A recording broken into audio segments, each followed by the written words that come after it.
Pendant ma thèse, je me suis aperçu qu'il y avait des nouveaux moyens d'expliquer l'inflammation et donc j'ai décidé de travailler sur ces moyens-là. Et finalement, je me suis aperçu que pour travailler sur ces moyens, la méthode la plus efficace était certainement de monter une entreprise. En sachant qu'en Biotis, on est ce que l'on appelle une CRO préclinique. En d'autres termes, nos clients vont nous sous-traiter l'évaluation de leurs molécules pour pouvoir évaluer ces molécules dans nos laboratoires.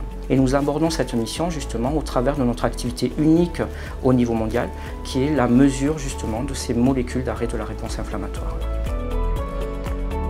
Nous avons eu accès rapidement à un marché, c'est-à-dire que la vente de prestations fait que rapidement on a des clients qui viennent acheter cette prestation et qui permettent finalement à l'entreprise de rentrer dans des seuils de rentabilité qui lui permettent de croître. En 2016 on était 6 et là début 2018 on est 10, donc on est en phase de croissance rien qu'au niveau des personnes. La rencontre avec WeSeed a été premièrement une rencontre d'hommes. J'avais la chance de connaître Thierry Merciol et donc je dirais que le contact a été fait très rapidement avec WeSeed. J'ai eu cette démarche d'aller également vers WeSeed parce que juste avant l'entrée de WeSeed, j'avais fait le choix de faire justement des investissements majeurs pour pouvoir aller plus rapidement et développer d'autres produits pour aller sur le marché. Ça a permis en fait un peu le passage d'une start-up à une société. Là, ça nous a permis aussi de gagner en autonomie, en indépendance. Et finalement, ça a remis, je dirais, un peu de l'huile dans le moteur. Ça nous a permis d'accélérer nos développements et d'aller plus loin. La règle d'investissement de WeSeed est particulièrement claire. Et l'idée, justement, c'était de ne pas faire rentrer des investisseurs plus traditionnels, où les règles sont parfois moins claires, où les prises de capital sont beaucoup plus élevées. Et je pense que ça a été vraiment un facteur essentiel dans ma prise de décision de travailler avec WeSeed. Cette sortie est importante puisqu'en même temps c'est une sortie positive dans le sens où l'investissement aura été rémunéré.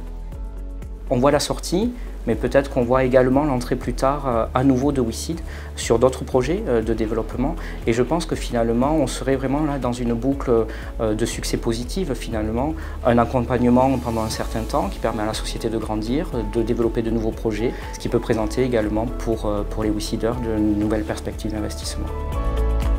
C'est la deuxième sortie positive dans le secteur des startups sur WeSeed, donc une grosse réussite pour nous. On a réussi à sortir de cette entreprise car elle est devenue rentable et donc on a pu créer un levier auprès du crédit coopératif qui a prêté en fait de l'argent à la société, qui nous permet, nous, petits actionnaires minoritaires, de sortir aujourd'hui de son capital. Aujourd'hui, ce qu'on a réussi à négocier, en fait, c'est une sortie de nos investisseurs avec un retour sur investissement de 27% au total par rapport à la mise initiale qu'ils ont investie en 2010.